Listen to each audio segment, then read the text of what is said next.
Guys, good morning. Welcome to my vlog. Let's go guys for walking.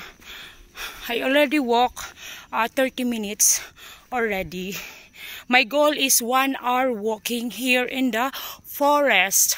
See guys, I'm so tired, but I'm happy because now I'm sweating already. So let's go guys.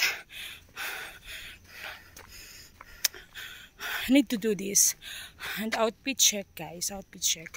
I'm wearing some, see, okay, because now I'm sweating. I'm so happy. I'm gaining weight already, so I try my best to lose weight again. The goal is to lose some weights, so every day I will do this. This is 30 minutes far from home, away from home already. 30 minutes. So I'm going to straight Jar Road, going there, and I'll make sure that I will reach 1 hour walk. Now I'm sweating already, so I'm happy. This is day 1 journey because guys, I'm gaining weight already.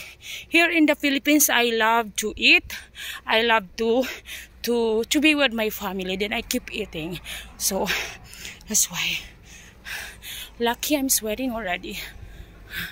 See? And guys, there's a lot some truck here passing by the road. So tired. See? There's the truck. Hi. Okay. Now guys, welcome here.